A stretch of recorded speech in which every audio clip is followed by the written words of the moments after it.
babae sa Paraguay sinalpok ng motorsiklo sa kalsada. Ano nang sinapit ng bata mula sa insidente? Ating alamin yan maya-maya. Magandang gabi, ako po si Ricky Mathay. Ako si Nina Richie Yalagaw Flores, ito ang mata ng Agila International. Para naman sa mga headlines ngayong araw ng Martes. Sandro Marcos at Paulo Duterte haharap na sa ICI. Zaldy ko pinaniniwala ang nasa Portugal. Hong Kong sisimulan na ang independent inquiry sa Wang fire. Europa nangangamba sa peace deal ni Trump. At Samsung inilabas na ang kanilang trifold phone.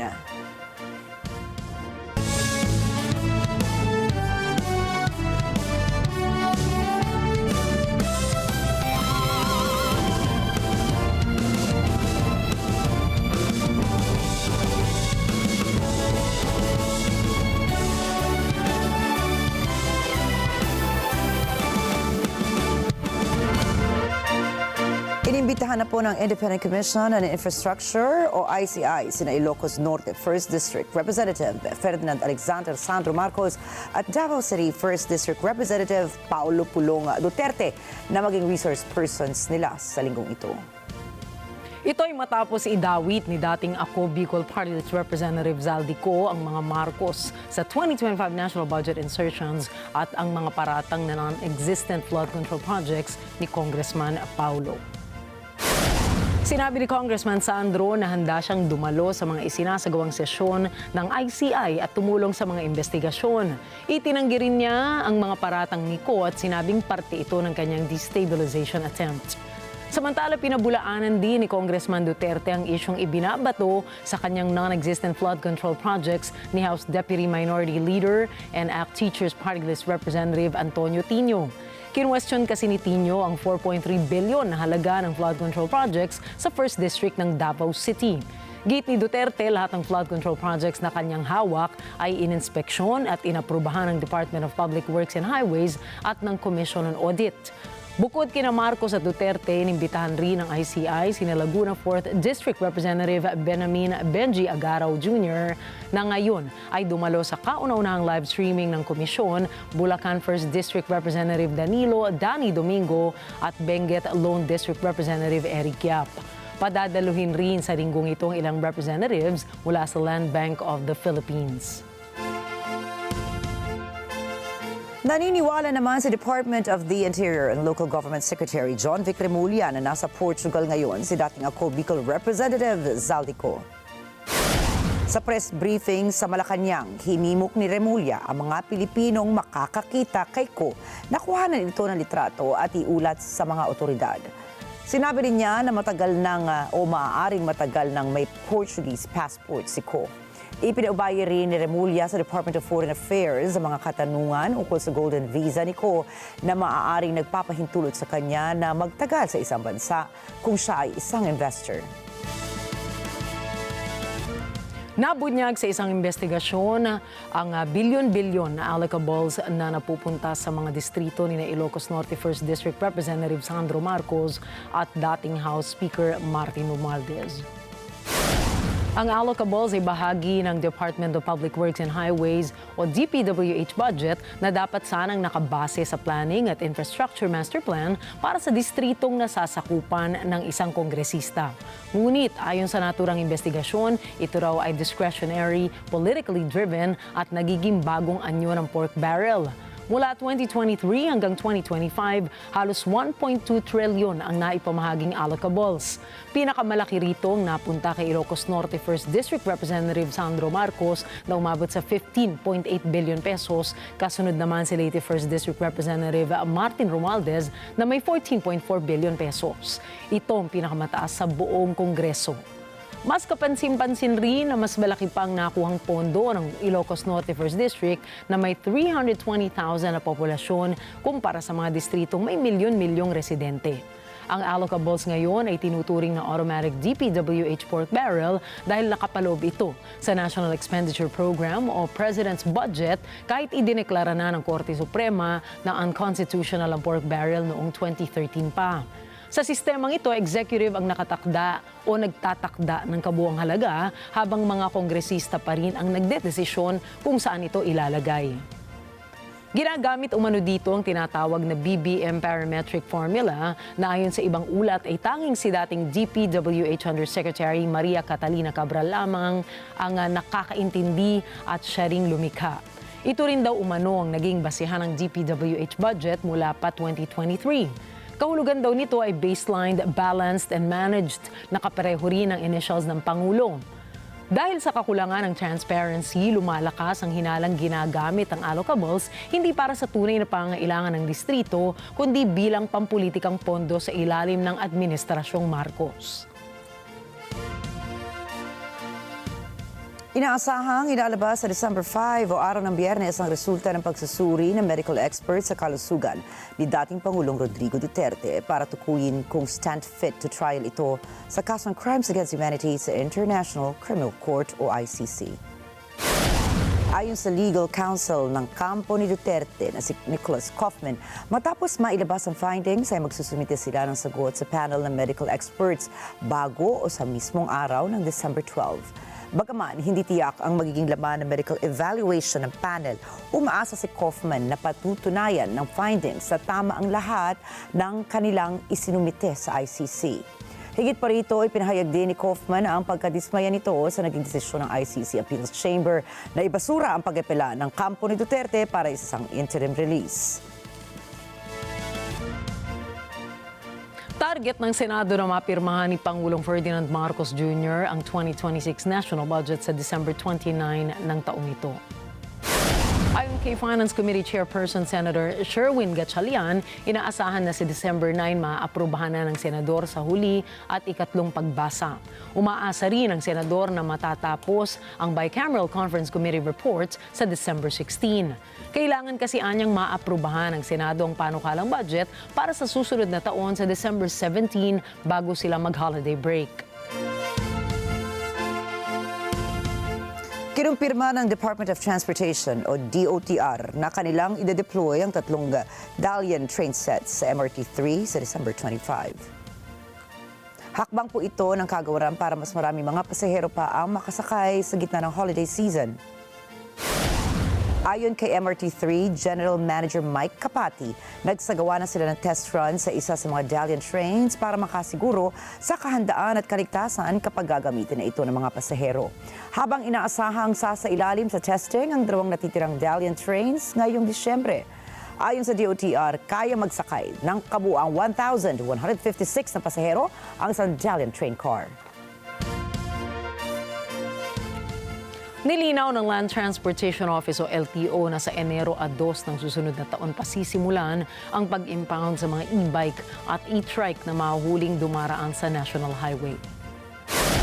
Ayon kay LTO Chief Marcos Lacanilao, kahit ipinagpaliban ang pag-impound sa mga naturang mga e-vehicles, hindi nangangahulugan na maaring bumiyahe pa rin ang mga ito mula 1 ng Disyembre hanggang 1 ng Enero sa susunod na taon sa mga pangunahing lansangan. Sa kabila nito, papayagan pa ring tumawid sa mga national highway ang mga e-vehicles dahil ang ban ay para lamang sa mga mismong dumaraan sa national highway.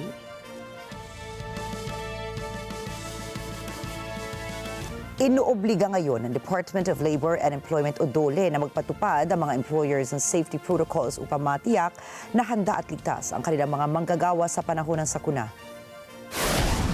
Kaugnay ito sa sunod-sunod na pananalasa ng mga kalamidad sa ating bansa na nagbabanta sa kaligtasan ng mga nagtatrabaho. Sa inilabas ng Labor Advisory No. 15 Series of 2025 ng DOLE, nakasaad ditong kailangang magbalangkas ang mga employers ng safety program upang maprotektahan ang mga pasilidad at kagamitan sa lugar ng trabaho, maging ang kapakanan ng kanilang mga employees. Kabilang dito ang pagkakaroon ng evacuation protocols and communication system. Kinakailangan ding magbigay ng personal na protective equipment sa mga employers bilang bahagi ng safe movement and emergency response.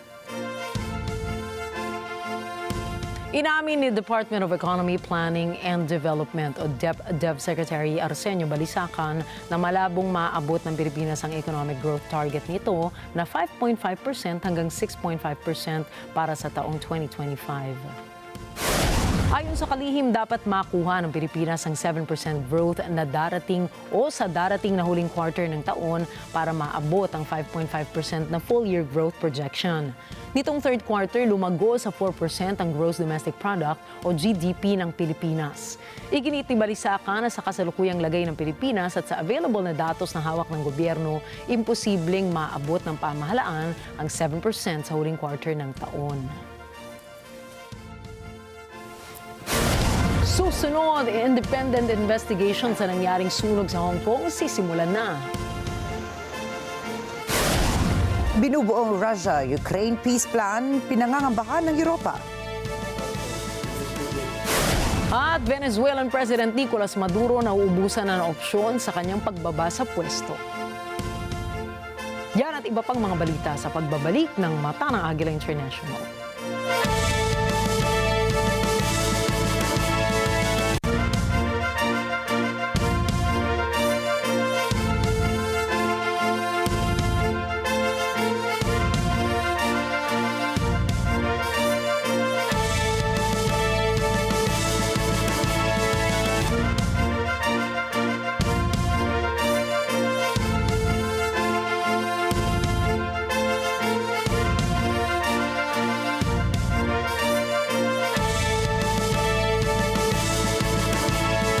On your way to success? Start with the best. New Era University, where we guide every individual to their natural state of excellence. Enroll now, because New Era University awaits the future we can build together.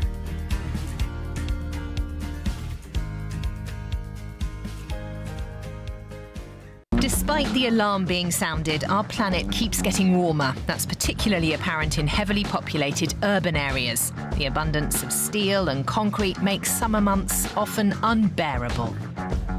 But green spaces can mitigate.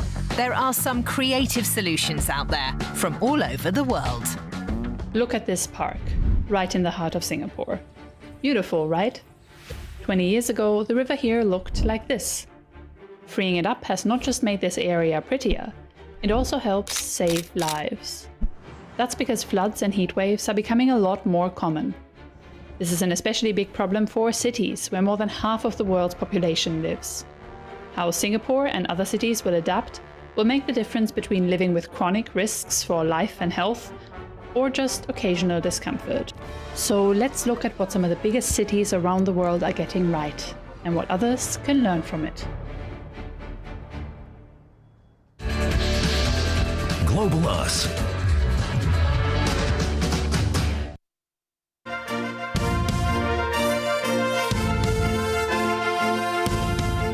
Nangako si Taiwanese President Ching-Te na nakatuon ang kanyang gobyerno sa pangangalaga ng seguridad ng kanilang bansa.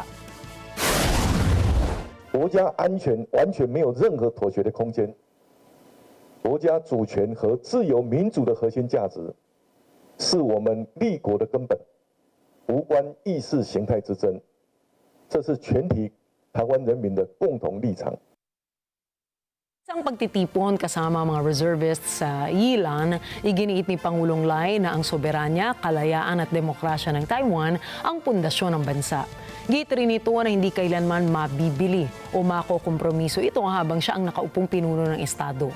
Ipinahayag din niya na bagamat ninanais ang kapayapaan, hindi ito makakamtan sa pamamagitan ng pagsuko sa mga oppressors, kundi sa pamamagitan ng pagiging handa at matatag. Nanindigan ng Taiwanese President na peace must be backed by strength. 我们必须要靠实力，才能够得到真正的和平。和平不可能靠一纸和平协议就能够获得，也不可能。 屈从侵略者的主张，就有办法得到和平。Ito ay kasunod ng kanyang panukalang dagdag na pondo para sa depensa ng bansa bilang hakbang sa pagpapatibay ng kakayahan ng Taiwan laban sa tumitinding pressure galing sa China. Sa mga nagdaang buwan, pinagtibay ng Taiwan ang kanilang commitment sa pagpapalakas ng kanilang hukbong sandatahan at lalong pagpapaigting ng kanilang kakayanan pandepensa na sinuportahan naman ng iba nilang kaalyado sa international community. 即便是要去进行和解的工作，也必须要有强大的力量做后盾，才能够保护国家整体利益。如果没有足够的力量做后盾的话，所谓和解，最终都沦为投降而已。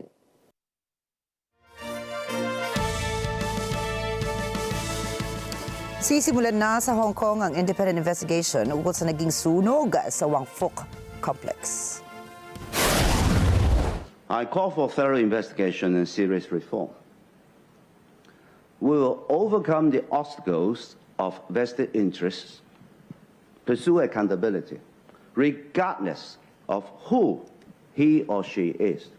We must uncover the truth, ensure that justice is served, let the deceased rest in peace, and provide comfort to the living. Therefore, while criminal and fire investigations are proceeding continuously, I will establish an independent committee to conduct comprehensive and in-depth review to reform the building work system and prevent similar tragedies from occurring in the future. Ang nasabi sunog na kumitil sa higit kumulang 151 na katao ang isa sa pinakamalalaking trahedya na sumapit sa Island City matapos ang 2 dekada. Nangako naman si Hong Kong Chief Executive na magtatatag ang pamahalaan ng isang independent judge-led committee upang siyasating maigi ang insidente. Layunin po ng independent inquiry na ito na alamin ang posibleng sanhi ng sunog at dahilan kung bakit pabilis itong kumalat sa mga karating na gusali. Aalamin din ang investigasyon ng ito ang pagkukulang, katiwalian o kapabayaang naganap sa proseso ng konstruksyon at maintenance ng isa sa pinakamalalaking parte ng Tai Po District. Yes, it is a tragedy. It is a big fire. Yes, we need a reform. Yes, we have identified failures in different stages.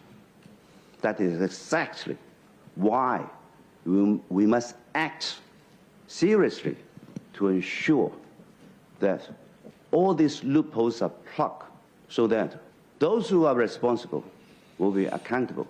The shortcomings will be addressed. The bottlenecks will be addressed. And we will reform the whole building renovation system to ensure that such thing will not happen again. Baka ba may briefing? Ayon sa mga naunang ulat, pinaniniwala ang malaki ang papel ng mga substandard building materials kagaya ng plastic mesh and foam insulation na ginamit sa scaffolding at renovation na posibleng nagpabilis ng pagkalat ng apoy. May 13 katao na naaresto at kinasuhan ng manslaughter at kasabay po nito nagpapatuloy ang investigasyon sa naging kontraktor ng naturang gusali. There is also investigation into those who we have ascertained at this level to be accountable.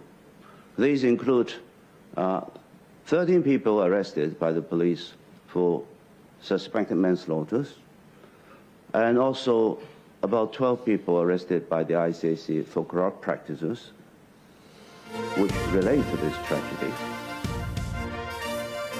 Samantala, patuloy ngayon na sinisistentuhan ng gobyerno ang mga nawalan ng tirahan at tinitingnang makalapit sa pansamantalang pabahay. I would not tolerate any crimes, particular crimes that exploit the tragedy that we are facing now. Societies, everybody in Hong Kong are uniting to help those who suffer to continue their living and face up to the future. Anybody who dares to sabotage this attempt this commitment of society, we will do anything we can to ensure that justice will be done. But I sincerely urge and request every one of us to unite, to help them, to unite, to make the reform, to unite, to take justice, to take those responsible to justice, and also to create a common will to make Hong Kong a better home for everybody. Thank you. Nanawagan si South Korean President Lee Jae-myung na repasuhin ang ilang polisiya ukol sa digital privacy kasunod na naganap na customer data leak ng e-commerce platform na KAUFMAN. Sinabi ni Lee sa harap ng kanyang gabinete na palaisipan umano kung bakit hindi alam ng kumpanya ang nasabing breach na 5 buwan nang nangyayari. Anya, kailangang managot ang sino mang nasa likod ng data leak kung saan higit 33 million ng mga customer ang apektado.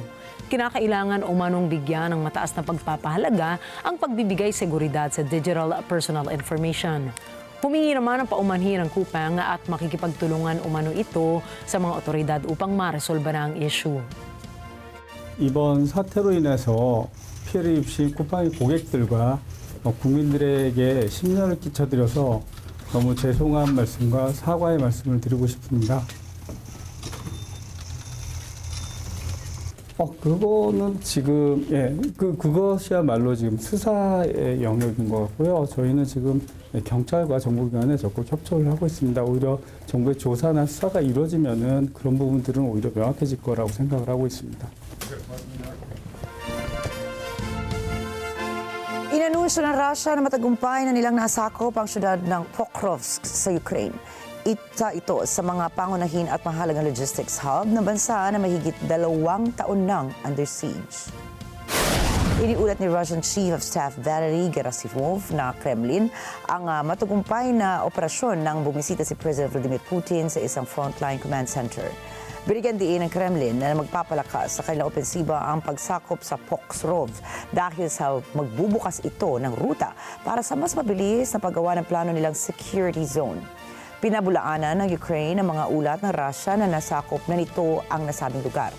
Patuloy pa nila ang pagdepensa ng Ukrainian forces kaya hindi pa nawawala ang kanilang posisyon sa paligid ng Pokrovsk. Чесно кажучи, не вірю, тому що немає підтвердженої інформації з боку Генерального штабу. Навпаки, йде суперечлива інформація і спростовують. Я думаю, що це розганяється перед переговорами, які мають бути, і тому інформація, скоріш за все, не відповідає дійсності. Як би це було, може комусь не сподобається, але щоб домовитись про мир, нам треба домовлятися з тим, з ким ми воюємо. Тому бігати до американців, потім їхати, грати в поломаний телефон, це моя особиста думка. Да, дипломатія працює трохи по-іншому, але нам треба або сідати за стіл переговорів, якщо хочуть домовлятися, або продовжувати воювати. Знаєте, у нас є тенденція, що росіяни, скажімо, дуже покладаються на те, щоб створювати пропагандистську картинку, тому, як мінімум, ми декілька разів бачили, як вони навмисно відправляють своїх солдатів ставити прапорці, фіксувати це. В принципі, я не впевнений точно, чи взяли вони, чи ні, проте ми знаємо тенденцію, що це може бути просто пропагандистська картинка. У нас вже були до цього такі прецеденти. Тому я думаю, скоріше ні. Nadagdagan ang pangamba ng Europa sa seguridad ng kanilang mga bansa dahil sa determinasyon ng Estados Unidos na maisakatuparan ng Russia-Ukraine peace plan. Nakasaad kasi sa nirerepasong kasunduan ang patuloy na economic partnership ng Washington, Moscow at NATO. Tinukoy ng ilang European diplomats at analysts na limitado umano ang kapangyarihan ng Europa sa nasabing negosasyon dahil wala silang kinatawan sa mga pagpupulong sa pagitan ng Estados Unidos at Ukraine at ng Russia at US. Iginiit din ni French President Emmanuel Macron na hindi magiging kumpleto ang pagsasapinal ng binubuong peace deal kung hindi magkakasundo ang mga bansang kasapi sa kasunduan. Il faut bien voir que cette médiation américaine, elle concerne les Américains avec les Russes. Et ils se sont concertés avec principalement l'Ukraine, ce qui est normal, et avec nous. Mais ça n'est pas un plan de paix complet. Le plan de paix complet, il faudra l'Ukraine autour de la table, la Russie autour de la table et les Européens autour de la table. Donc c'est pas encore maintenant, mais ça va arriver. Binigyan diin naman ni Polish Prime Minister Donald Tusk na maayos ang kanyang pakikipag-ugnayan kina German Chancellor Merz, President Macron, Italian Prime Minister Giorgia Meloni at iba pang mga lider ng European institution. Anya, ang presensya ng Poland sa iba't ibang aspeto ng kanilang ugnayan ay nakasaad sa naganap na Africa-Europe Summit, kamakailan kung saan layunin nitong suportahan ang posisyon ng European Union para sa kapakanan ng Ukraine. Ja nie mam żadnego powodu narzekać na moją współpracę z kanclerzem Merzem, z prezydentem Macronem, z liderami instytucji europejskich. Polska z panią premier Włoch. Ostatnio rozmawialiśmy na szczycie Afryka-Europa o potrzebie obecności Polski we wszystkich istotnych formatach i akurat liderzy europejscy nie mają co do tego żadnej wątpliwości. Nie chcę tutaj budzić niepotrzebnych emocji, ale powiedzmy, że nie wszyscy w Waszyngtonie i na pewno nikt w Moskwie nie chce, aby Polska była zawsze i wszędzie obecna. I ja traktuję to jako komplement pod moim adresem, jako komplement pod adresem Polski.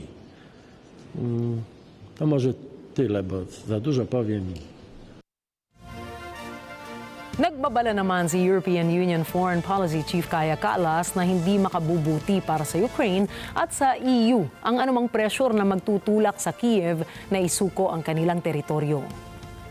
I'm afraid that all the pressure will be put on the victim, which is that Ukraine has to make concessions and obligations.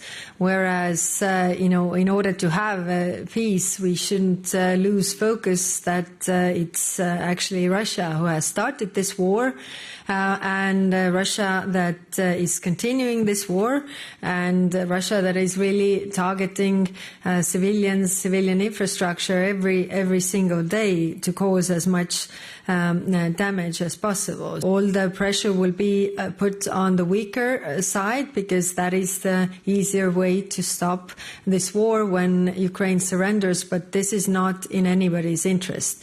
Not in the interest of Ukraine, not in the interest of European Union, also not in the interest of the global overall security, because it's the United Nations Charter that says that you can't change borders by force. Habang bumabiyahe ang isang US envoy papunta Moscow para pag-usapan ang plano para sa kapayapaan ng Ukraine, isang Russian Nobel Peace Prize winner ang nagsasabing wala sa agenda ang isang napakahalagang bagay. Ayon kay Dmitry Muratov, nalimutan sa plano ang mga direktang apektado ng giyera. Thomas Likeness for the report. President Donald Trump's envoy, Steve Witkoff, meets with Russian President Vladimir Putin in the Kremlin today. The agenda is expected to include borders, security guarantees, the fate of frozen Russian assets, and the prospects for joint U.S.-Russian investment ventures. But Peace Prize winner Dmitry Muratov says there's nothing in the agenda about the fate of people. He says he's especially worried about the hundreds imprisoned in Russia under censorship laws that make it a crime to criticize the Russian invasion of Ukraine. On Monday, he and 15 other past winners of Nobel Prizes for Peace, Literature, and the Sciences sent an open letter to Putin, Trump, Ukrainian President Volodymyr Zelensky, and the European Union. They are calling for a release or exchange of political prisoners to form part of the proposed deal. The Kremlin does not comment on individual cases, but Moscow says Russia needs to uphold its laws to deal with people engaged in what it regards as subversive activity against the state, and that they are appropriately treated in the penal system. Trump has not publicly called for the release of political prisoners in Russia. In their appeal, the 16 Nobel laureates say they're hopeful the current negotiations could bring an end to the deadliest conflict in Europe since World War II. Muratov says he believes that the negotiators will listen. In the meantime, he says, he and his colleagues will monitor their actions. Thomas I. Likeness, Matanang Agila International. Trusted, connected, on point. Maghaharap ang mga lider ng Rwanda at ng Democratic Republic of Congo sa Estados Unidos. Lalagda ng isang peace agreement ang mga kinatawan ng nasabing mga bansa sa harap mismo ni Pangulong Donald Trump. Sherry Recolizado para sa report. Matatandaang bumalangkas ng isang peace deal ang US para pagkasunduin ang dalawang magkalabang pwersa, ang DRC at Rwanda. Noong Hunyo, sinang-ayunan ito ng foreign ministers ng dalawang bansa at nitong nakaraang buwan, pumayag din sila sa isang economic framework. Layo nito na magbigay daan sa Western investment sa rehiyon. On Thursday, President Trump will host the presidents of the Republic of Rwanda and the Democratic Republic of Congo to sign the historic peace and economic agreement that he brokered. Ngayong linggo, haharap kay US President Donald Trump ang mga pangulo ng nasabing mga bansa para lagdaan ang peace agreement sa White House. Ngayong taon, nagsagawa ang Rwanda-backed M23 rebel group ng isang lightning advance sa Eastern Congo. Sinakop nito ang dalawang pinakamalaking bayan ng rehiyon. Dahil dito, may mga pangamba na lalawak lalo ang nasabing labanan. Ang labanan sa pagitan ng M23 at DRC ay dahilan ng isa sa pinakamalalang humanitarian crisis sa mundo. Nasa 7.2 milyon katao na ang nawalan ng tirahan habang dumarami ang bilang ng human rights abuses sa rehiyon. Kabilang ang mass killings, sexual violence at sa pilitang pagre-recruit sa mga bata para sumali sa M23 at allied militias. Cherry Recolizado para sa mata ng Agila International. Trusted, connected, on point. Inihayag ng Rapid Support Forces o RSF sa Sudan na kontrolado na nila ang Babanusa na isang mahalagang transport junction sa oil products ng bansa. Sa isang video sa social media, makikita ng mga armadong lalaki na nakauniforme ng RSF habang nagpapaputok at nagdiriwang sa harap ng gate na may Arabic signage na 22nd Staff Infantry Division Babanusa. Ayon sa RSF, tinawag nilang pagpapalaya sa Babanusa ang nangyari matapos biglang pigilan o nilang pigilan umanong supresang pag-atake ng Sudanese Army. Para sa RSF, paglabag sa pinagkasunduan nilang humanitarian truce ang ginawa ng Sudanese Army. Matatandaang nagpahayag si RSF leader Mohamed Hamdan Dagalo na handa silang pumasok sa isang peace deal. Ang Babanusang pinakabagong frontline sa tumitinding digmaan sa Sudan habang patuloy ang tensyon sa pagitan ng RSF at Sudanese Army sa West Kordofan State.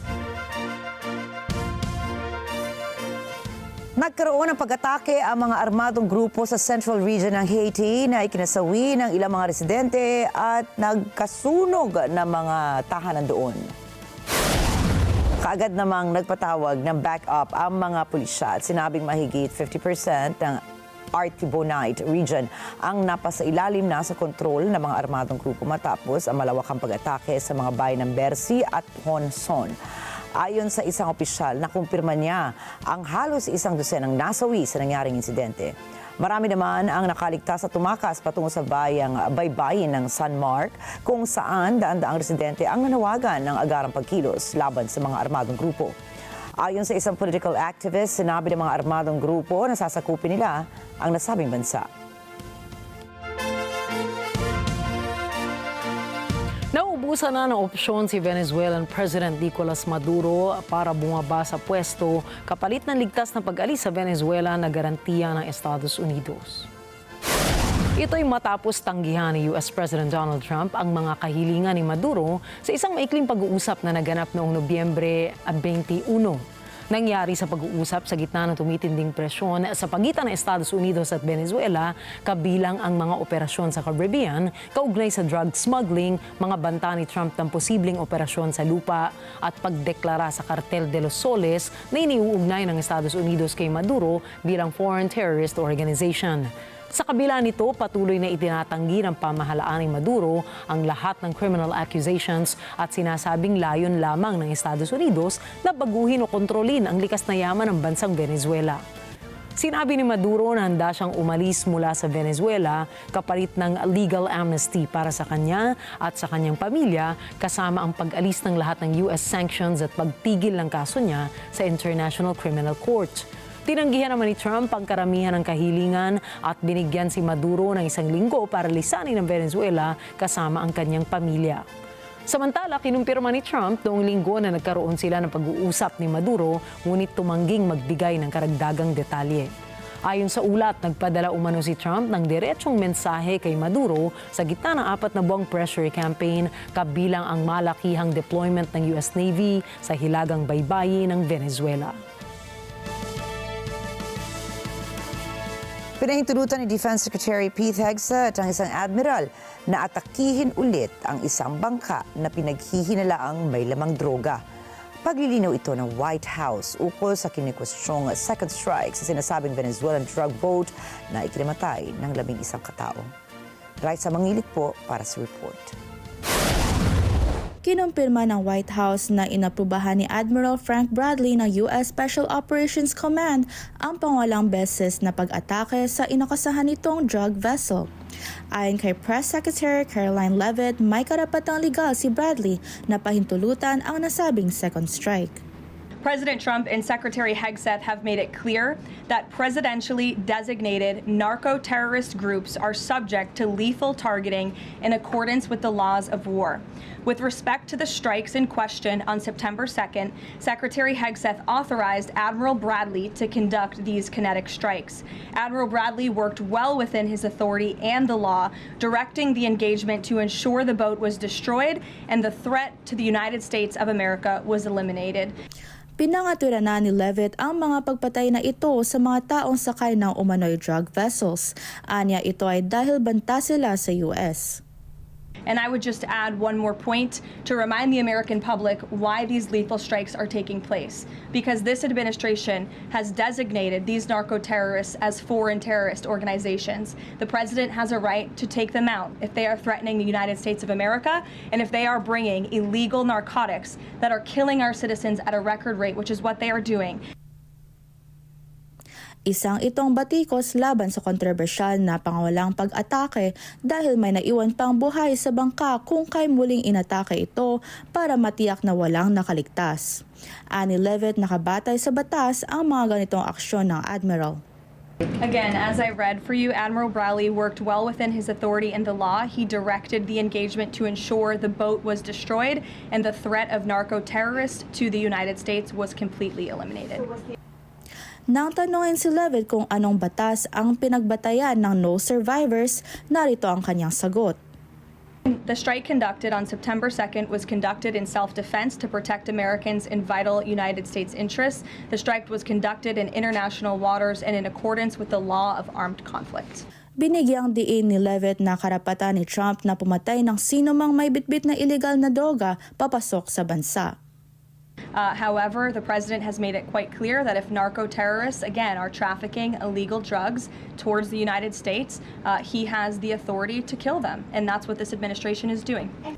Isa sa mga hindi pa nasasagot kung bakit pinasabog ng 2 beses ang nasabing bangka ay ang natira na lang na buhay ay 2 tao na nakakapit sa kung anuman ang natirang lumulutang sa sumabog na sasakyan. Raisa Mangilit para sa mata ng Agila International, trusted, connected, on point. Gustong sunggaban ng Estados Unidos ang reserbang langis ng Venezuela gamit ang puwersang militar nito. Akusasyon yan ni Pangulong Nicolas Maduro laban sa Washington.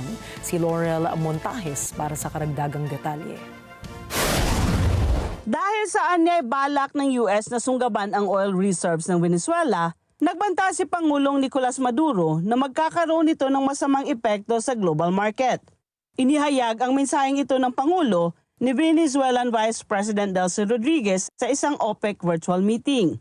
Secretario General, países OPEP, países no OPEC, OPEC Plus. Venezuela denuncia formalmente ante esta instancia que el gobierno de los Estados Unidos de América pretende apoderarse de las vastas reservas de petróleo de Venezuela, las más grandes del planeta, por medio del uso de la fuerza militar letal contra el territorio, el pueblo y las instituciones del país. Esta pretensión no solo contraría las disposiciones que rigen la convivencia pacífica entre las naciones, sino que, además, pone en grave peligro la estabilidad de la producción petrolera venezolana y el mercado mundial. Binigyang diin ang nasabing mensahe ang pangako ng Venezuela na ipagtatanggol ang likas na yaman nila at pananatilihin ang soberenya ng bansa. Venezuela se mantendrá firme en la defensa de sus recursos naturales energéticos y no sucumbirá a ningún tipo de chantaje o amenaza. Estimado secretario general y miembros OPEP y OPEP Plus, espero contar con sus mejores esfuerzos para contribuir a detener esta agresión que se gesta con cada vez más fuerza y amenaza seriamente los equilibrios del mercado energético internacional, tanto para los países productores como para los consumidores. Ngayong taon, higit sa 1 milyong bariles ng langis kada araw ang naestablisa ng Venezuela, kulang 1/3 ng pinakamataas nito noong 1990s. Higit sa 20% ng oil exports ng Venezuela ang napunta sa China mula Hunyo hanggang Oktubre. Samantala, sinabi ni US President Donald Trump na bukas siya sa pakikipag-usap kay Maduro sa kabila ng kontrobersyal na presensya ng militar sa Caribbean.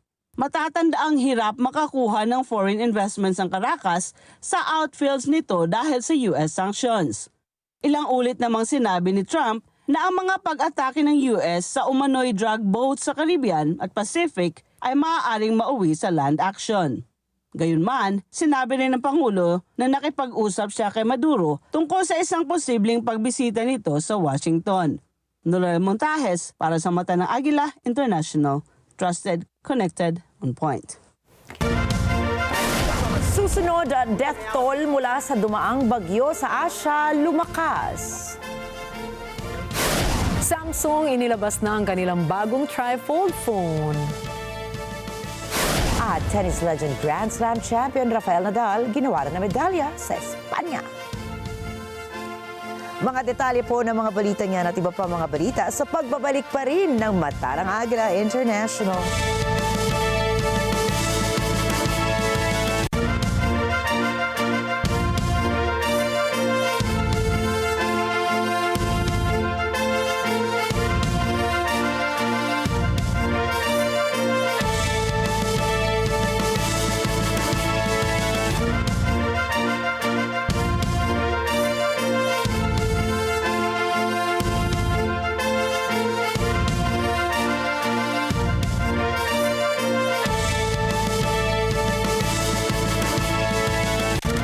This week, we're taking you to paradise. Join us as we explore the world-class hospitality of Best Western plus the Ivy Wall Resort, Panglao, plus a taste of their standout Buholano flavors. Then we dive into the vibrant underwater world to uncover what makes Panglao a premier dive destination. Hoho is such a wonderful diving site. We're not only serving a dish, we're telling a story. We are the first and the only international chain here in the province of Bohol. That global standard creates loyal guests and trust. Open for business with Cesar Vallejos, Sunday, 9 p.m. Sunday 25. This Sunday on Cine Throwback. Are you ready for a story full of dreams, joy, and of course, the spin? Meet Felicie, a young girl with big dreams. And like all dreamers, she's about to escape her boring life. But of course, there's always a villain. Will Felicie make it? Ballerina, only on Cine Throwback.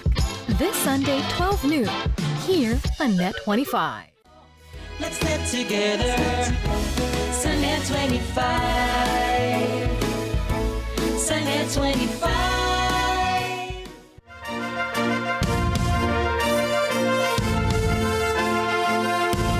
Nakaligtas sa malagim na trahedya ang isang 4-year-old na batang babae na ito sa Paraguay matapos masalpok ng humakarurot na motorsiklo habang tumatawid sa kalsada. Sa poll sa CCTV ang ilang sandali bago ang insidente. Sa una, mapapansing walang sasakyan ang dumaraan sa kalsada. Nakatawid pa nga ang isang mag-ama ng ligtas. Subalit, nang tinangka na tumawid ng batang babae sa kalsada ay tsaka naman sumulpot ang motorsiklo. Dahil sa sobrang lakas ng impact ay tumumba sa daan ang motorcycle rider at ang bata naman ay dumausdos pa sa lupa. Kaagad namang napansin ito ng mga tao sa paligid. Buti na lamang minor injuries ang natamo ng batang babae. Siya ngayon ay nakalabas na ng pagamutan. Samantala, ang rider na kinilala bilang isang 18 anyos na lalaki ay nadakip na ng pulisya para questionin sa insidente. 13 katao ang patay habang 20 iba pa ang sugatan sa landslide sa Amazon region ng Peru. 28 katao naman ang nananatiling nawawala dahil sa insidente. Ayon sa ulat ng Ucayali authorities, tinamaan ng debris mula sa gumuhang riprap ang 2 bangkang naglalayag sa Ucayali River. Kabilang sa mga sakay ng 2 bangka ay mga guro at doktor. Sa ngayon, patuloy pa ang search and rescue operation ng mga otoridad sa mga nawawalang biktima. Inaresto at kinasuhan ng pulisya sa Australia ang 4 na lalaki sa Sydney matapos mabunyag ang isang international child abuse material network. Naaresto ang mga suspect edad 26, 39, 42 at 46 at ngayon ay humaharap sa mahigit 20 kaso kaugnay sa pagpapakalat ng child abuse materials, pati na rin iba pang paglabag katulad ng drug possession. Sa inilabas na video, makikitang puwersahang pumasok ang tactical officer sa isang apartment at inaresto ang isa sa mga lalaki. Nakakuha ang pulisya ng libo-libong videos ng pang-aabuso sa mga batang may edad 12 pababa, kabilang ang mga sanggol. Hindi patukoy ng mga otoridad kung saan ginawa ang mga materyales at hindi pa rin natutukoy kung sino ang mga biktima. Patuloy ang koordinasyon ng Australia sa mga international partners para sa identification ng mga batang biktima. Lahat ng suspect ay hindi pinayagang magpiyansa at inaasahang haharap muli sa korte sa huling linggo ng Enero.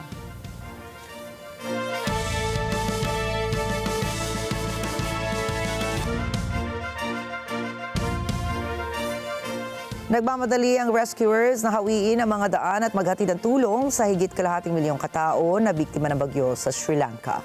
Sa kasalukuyan po ay nasa 390 ang naitalang namatay dahil sa nasabing trahedya at higit 300 katao ang hindi pa natatagpuan. Leslie Gumarang para sa detalye ng balita. Pitpit ang malalakas na hangin at mabigat na mga pag-ulan dinala ni Bagyong Titwa sa isla ng Sri Lanka, ang pinakamalalang mga pagbaha sa loob ng isang dekada. Sinundan ito ng landslide sa bulubunduking rehiyon ng bansa. Noong Lunes, sinubukang isalba ng mga residente ang kanilang mga ari-arian o kung ano pa ang natira sa mga ito sa mga binahang bahay sa baybayin ng Kilani River malapit sa Colombo, kabisera ng Sri Lanka. Pero marami ang wala nang nabalikan nang wasakin ng landslides ang kanilang mga bahay at agusin ng tubig baha. Humaharap sila ngayon sa kinabukasang walang katiyakan.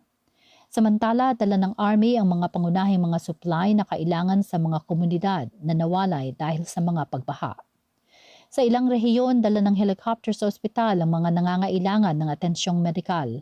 Tumutulong naman ang Navy personnel na dalhin sa tuyong lupa ang mga residente.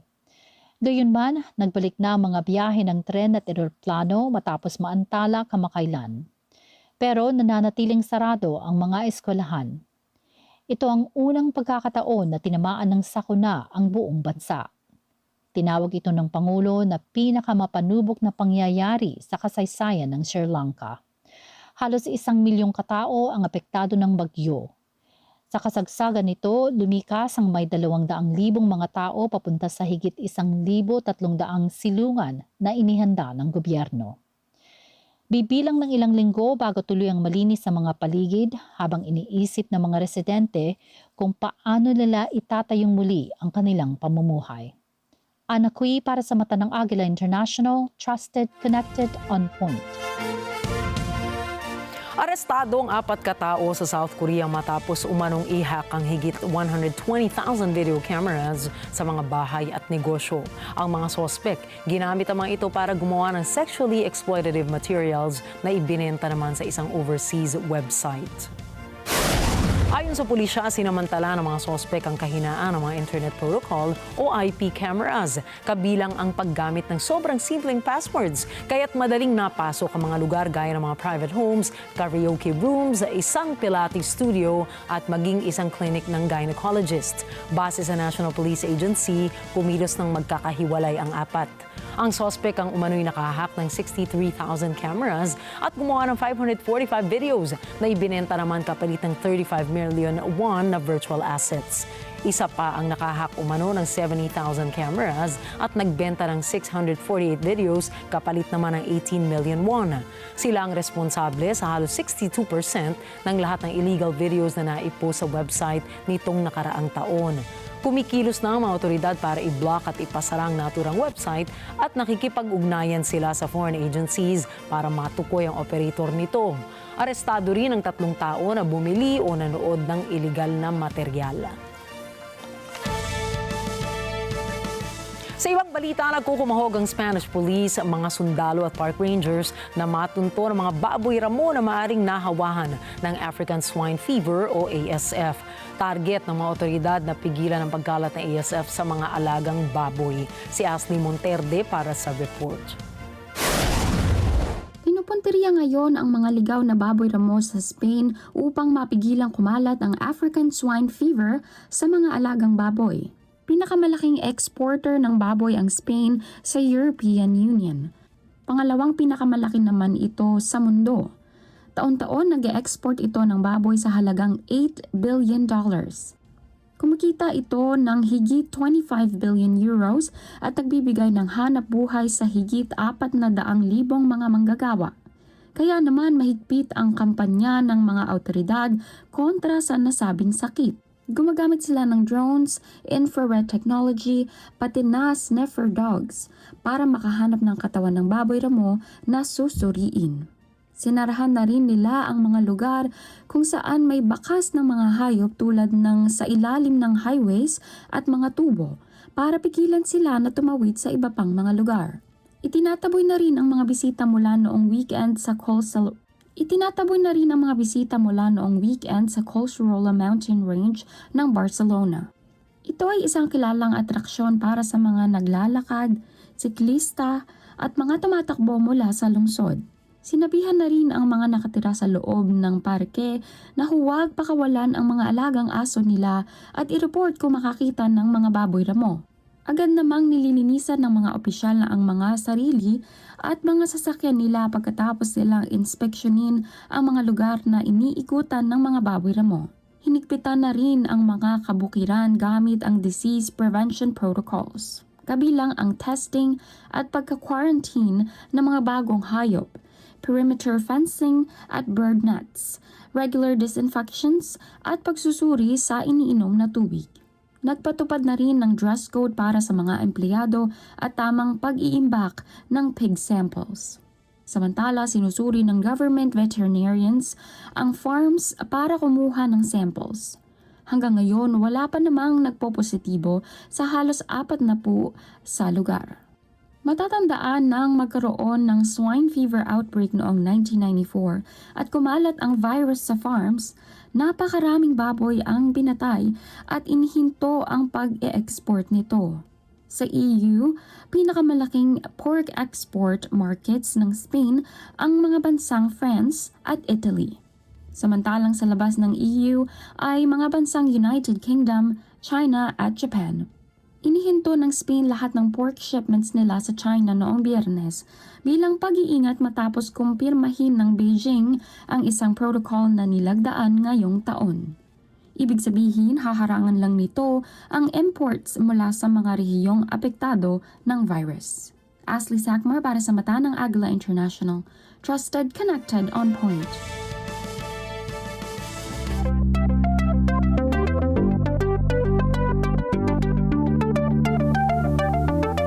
Opisyal nang inilabas ng Samsung ang kanilang sariling trifold phone na ipantatapat nila sa Huawei Mate XT. Ayon sa tech firm, kasama sa Galaxy Z series ang panibago nilang phone. At patay sa nilabas na video ng Samsung, maikukumpira ang triphone sa isang tablet na dinugtungan ng isang phone dahil sa 10-inch display nito kapag unfolded. Iginiit din ng Samsung na ito na ang thinnest flagship phone nila dahil sa 3.9mm na kapal ng phone kapag unfolded. Gumagamit din ito ng Galaxy AI para sa mas intuitive, efficient, and personalized na paggamit ng mga users nito. Inaasahang ilalabas ang Galaxy Z Trifold sa Korea sa December 12, 2025. Nasusundan naman sa ibang mga market matapos ang official launch.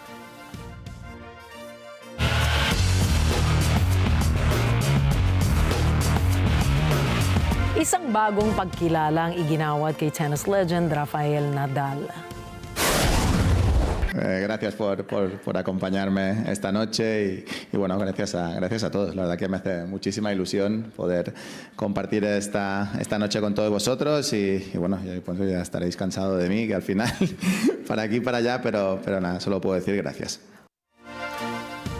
Tinanggap ng King of Clay ang AS Legend Award bilang pagkilala sa kanyang mahigit 2 dekadang kahangahangang karera.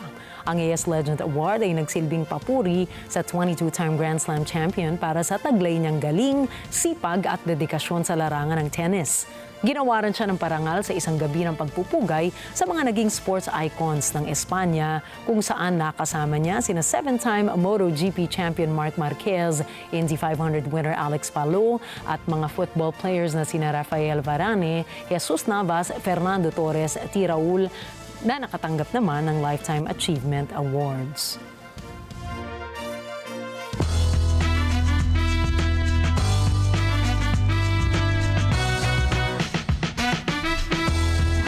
Humakot po ng parangal ang pelikulang It Was Just an Accident sa isinagawang Gotham Film Awards. Nanalo ang pelikula bilang Best Screenplay and Best International Feature. Inuwi rin ng direktor nito na si Jafar Panahi ang Best Director Award. Sa kanyang winning speech, inialay ni Panahi ang kanyang pagkapanalo sa lahat ng independent filmmakers sa buong mundo, partikular na sa Iran. Kahapon ay hinatulan si Panahi ng travel ban at 1 taong pagkakakulong dahil sa kanyang mga anti-Iran propaganda. Makalipas ang 10 taon simula ng i-air ang K-drama na Reply 1988, magkakaroon ng reunion ng mga cast nito para sa isang 10th special anniversary program. Magsasama-sama ang 16 main cast members ng K-drama ng 2 days and 1 night para sa 3 episodes ng special program.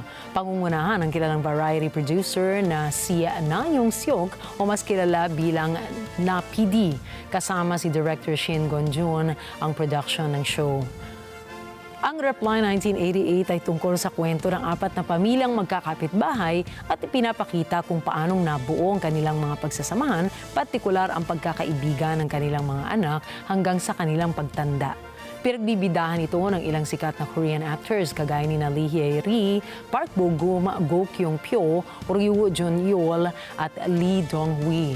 Samantala, magkakaroon ng sariling segment si Jun-yeol bilang parte ng palabas dahil hindi siya makakapunta sa mismong shooting ng show. Ayon sa Korea Times, conflict of schedule ang kanyang dahilan. Inaasahang ipalalabas ang 10th Special Anniversary Program sa December 19 ngayong taon.